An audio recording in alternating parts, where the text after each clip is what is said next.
Hey, in diesem Video wollen wir mal gemeinsam einen kleinen Loop aufbauen. Also ich habe jetzt hier einen Looper mit ein paar Effekten und ich habe jetzt hier gar nichts vorbereitet. Wir versuchen mal gemeinsam ein paar Parts zu kreieren und ja, ich zeige dir mal, wie ich das Ganze angehe und ja, ich würde sagen, viel Spaß mit dem Video. Ja, womit ich gerne anfange, ist immer mit einem kleinen Rhythmus. Und wir wollen jetzt hier versuchen, quasi eine ganze Band zu simulieren, nur mit der Gitarre.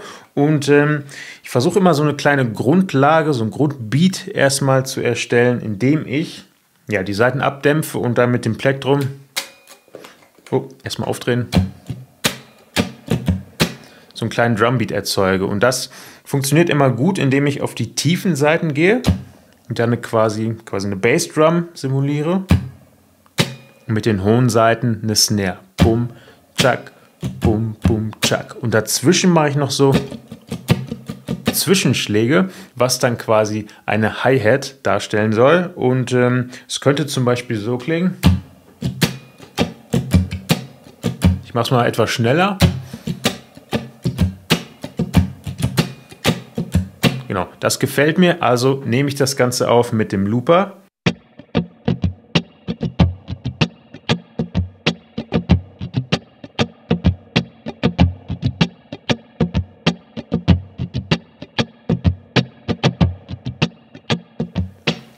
Okay, das ist unser Rhythmus. Und jetzt habe ich hier einen Octaver, das heißt, die Gitarre wird damit eine Oktave nach unten getuned und es klingt dann wie ein Bass.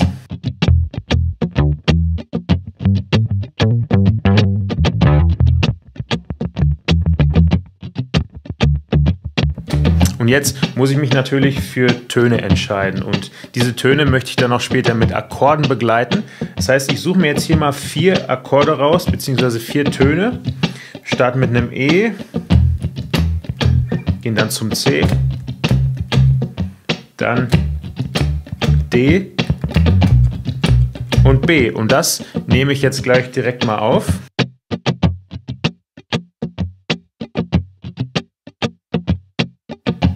So, 3, 4.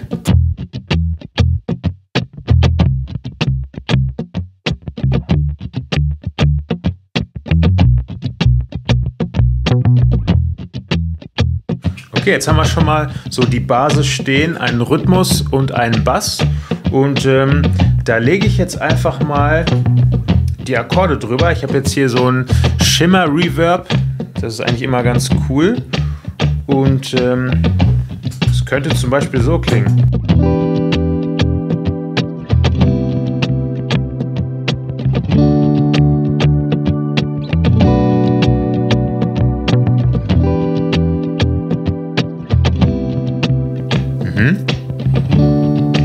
Ist schon mal ganz cool, aber da fehlt jetzt noch ein bisschen was, um das Ganze noch etwas größer wirken zu lassen. Und zwar nehme ich dazu einen Chorus und versuche jetzt hier mal die Akkorde noch ein bisschen zu unterstreichen.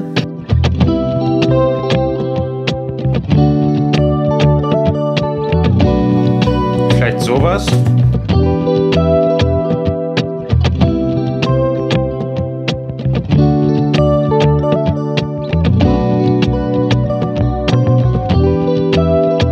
Ich habe jetzt hier noch ein paar Zusatztöne mit dazu genommen.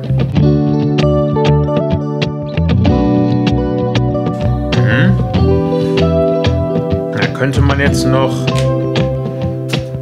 so eine kleine Rhythmusgitarre mit dazu nehmen.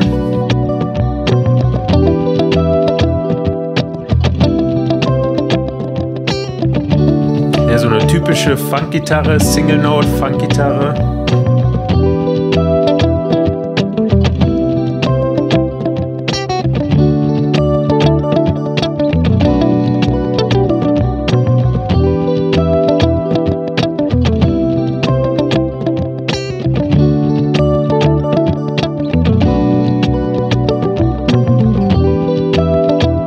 Vielleicht irgendwie sowas. Ja, und jetzt haben wir doch eigentlich schon einen ziemlich coolen Backing-Track, wo wir jetzt drüber solieren können. Das heißt, ich schalte jetzt hier mal meinen Verzerrer ein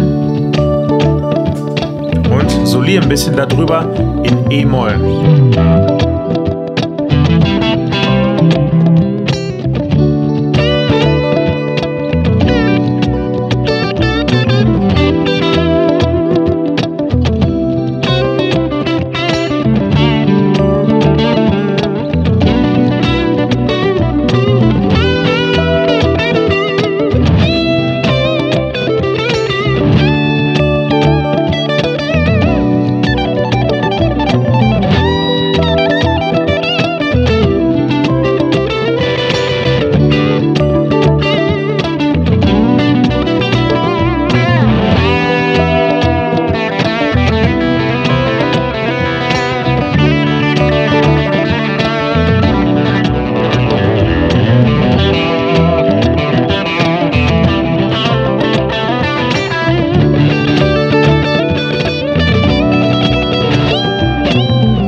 Ja, ich hoffe, dir hat das Video gefallen. Versuch doch mal ein paar Dinge zu übertragen, wenn du einen Looper hast. Das macht echt Spaß, also werd da kreativ. Ja, lass uns gerne ein Like und ein Abo da und schau auch gerne mal in unseren kostenlosen Minikurs für E-Gitarren-Einsteiger.